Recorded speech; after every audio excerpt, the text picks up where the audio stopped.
ግን ለባም መራሒ ሃይማኖት ይብልና ኢሳያስ ናይ አቡነ ባሲሌስ መስቀል ተሳሊሙ ቆላታ እዚ ሰውዬ ይግደፉ ንሰም ጳጳስ ምስተሸሙ አሳሊሙ ሞይስ በቃ ሁሉ ሰብ ሼር ይሉ እንዲያው መስቀል ተሳሊሙ ዘይባረክ ንጉስ እዚ ጥራይ የለኹ ማለት ከም ይሁዳ ቅዱስ ቁርባን በልዕ አምላኹ ዝሸይጥ ወዳው በይ መስቀል ተሳሊም ካይኮነ ስለ መስቀል ክብር ተረዲይኳይ ይሁዳውን ቅዱስ ቁርባን ተቀቢሉ ግን ጎይቱ ሸይጥዎ መስቀል ተሳሊሙ ናይ አቡነ አንጦንስ ነብዩ ዝሸይጥ ይሁዳ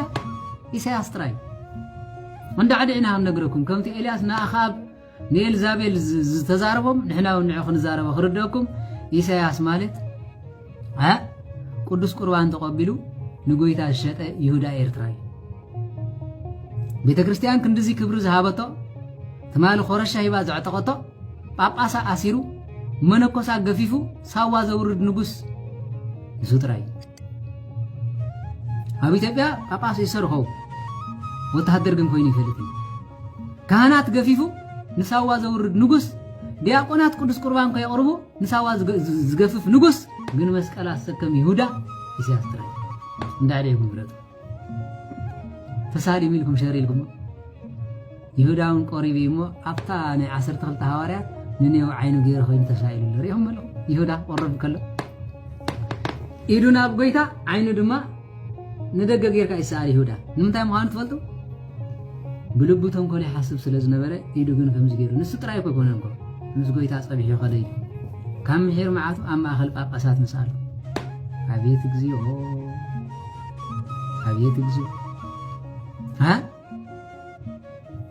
ስለዝኾነ ኣብ መጨረሽታ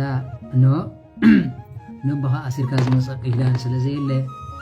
ነዚያ ንትውልድ ኸማና ይሓስብኒ ስለዚ ኤልያስ እምበኣር ከምዚ ኢሉ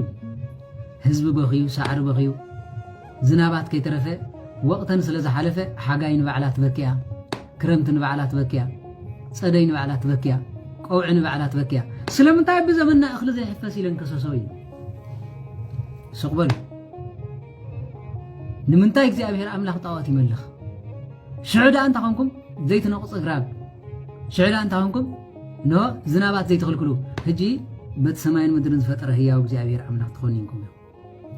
ክህነት ርኢኹሞ ጸጋ ርኢኹሞ ሃብቲ ርኢኹሞ እዚ ዝገብር ጻድቕ ኣብ መጨረሻ ግን ዓቕሎም ምፅበቦም ዝተበኸዩ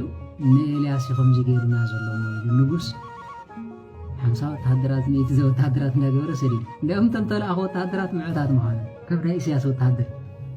ናብ አንጦንስ ቅዱስ ምስከዱ እንታይ ከም ዝገበሩ እንተ ናበደል ይኹም አቦና አቦም ዲዮ ነብኻና ናበደል ይኸ ይበሃል ናብ ቅዳሴ ኣይተቅዱሱን ይኹም ዋ ይህ እንታይ ኮይነ ተኸልከልኩም ዋ ክላዳ ብኢሎም ሒዞም ተበለስ ዋ እንታይ ገይረ በቃ ኣይተቅዱሱን ተኸልከልኩም ይኸው ንኤልያስ ድማ ኸመዮም ገይሮም ንቄርሜሎስ ተራራ ኸይዶምስ ኤልያስ ናይ እግዚአብሔር ሰብ ኢሎም ይላገጽልለው ማለት እስከ ንዓውረድ በጀኻ ሰብ ጥሜት ተወዲሎ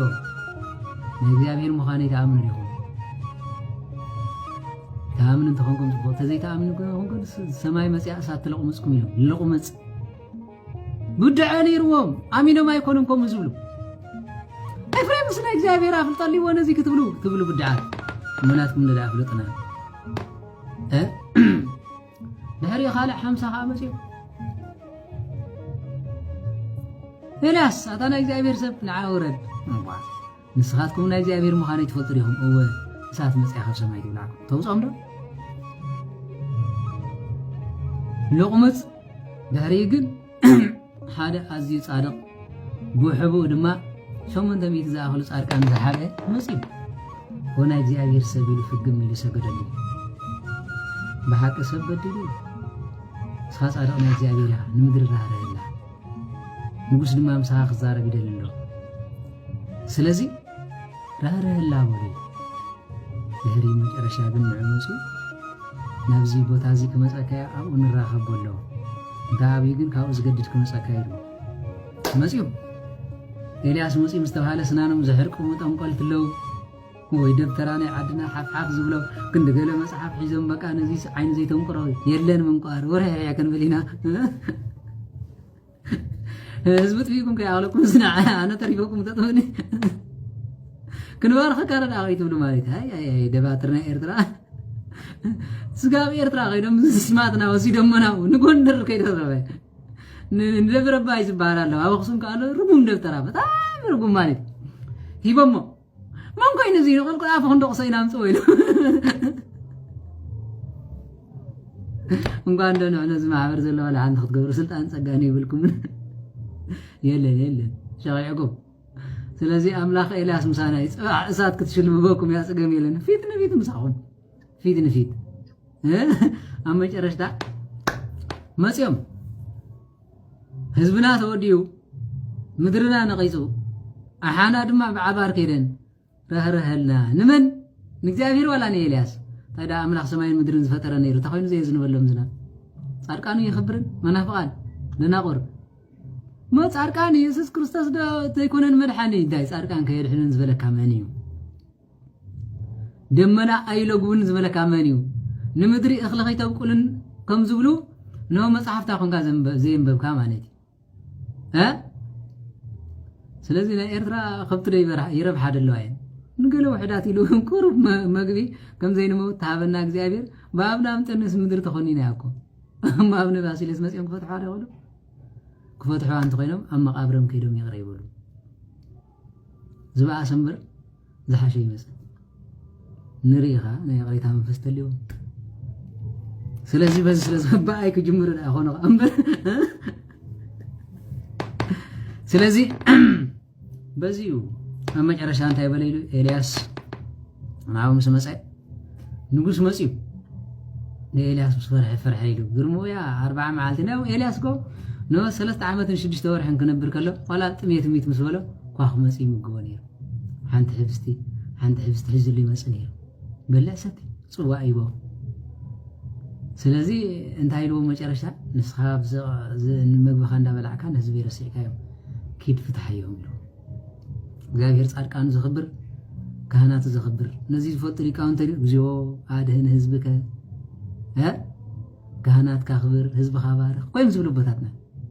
ታዲያ ካህን ብሩኽ እዩ ኣቦታትና በኽነትኩም ኣይትጻወቱ መላገጽ ይትግበሮ መጻረፊ ትኾኑ ኣፈቐደ ይትብረይዎም በሉ ካህናት ኣይተብሉና ረይዎ በለዚ መምህርኩም ኣይተብሉና ተጠንቀቑ ንዓኹም ኢና ንጣበቕ ዘለና ባዕልና ወቂስና ክንዕረብኩም ኢልና መናፍቕ ጀልፋፍኩ ሓልፈኩም እንኳን እዚ ኣብ ማዕረኹም ደው ክብል ኣነ ብርግሕ ትረግሕ ኸጽፈ ጸገም ይብልን ባዕለይ ምሳኹም ዝዳረግ ስልጣን ዘለዎ ሰብ የለን ሓደራ ክብረትኩም ሓሉ መነኮሳን ካብ በዓቲ ተውፅብ ቲክቶክ ኣይተውዓለ እንታብ ቲክቶክ ተውዕል መነኩሴ ዘለኻ ትጸድቕ ዘለኻ ከይመስለካ ትዝሙያኻ ዘለኻ ትጽሊ ዘለኻ ከይመስለካ በዓቲ ገዲፍካ ያወፂኻ ቆቢዕካ ያኻ ትሸይጥ ዘለኻ ኣይትታለል መንግስቲ ሰማያት ተወርሳ ይሆንካል ገዳም ሕዋትካ ረጊጽካ ኣብ ጎንደር ኣብ ኢንተርኔት ተቐሚጥካ ከምዚ ትብል ኤርትራዊ ተመለስ ገዳምካ ናይ ባሊፉን ክልተ ፈለስት ርኢኩም ኣለኹም ኣብዚ ቲክቶክ ማለት እዩ ኣብ ባሊፍ ዚሎም ደም ሂሮምኹም ሞባይል ካብ ኢዶም ዘይሕዙ ኪዳና ምህረት ኢሎም ኣብ ዋልድባ ኣብ እግሪ ዝበኽዩ ቅዱሳን እንዲዮም እንታይ ትገብር ኣለኹም ኣብዚ ወዲ ባሊፍ ዲኻ ስኻ ወዲ ሳሙኤል ዲኻ ወዲ ሓውበይ ዓርቂ ሒዝካ ምምርዓውያ ተሪፋት ካብዚ እምበር ምሳናት ዝምለኻ ሳናት ሕሱለኻ ላይክ በለዋ ታብታብ በለዎ ዝብል መነኩሴ ሪኢኹም ኣይትፈልጡ ቆቢዕ ኣቦታ ዕንጠንስ መቃርስ ኣይተፅርፍ ኪድ በዓትኻ ኪድ ንስኻ መልኣክ ክትከውን ኢኻ ተፀዊዕካ ዓጢነ ኪድ ካብዚ ውፃእ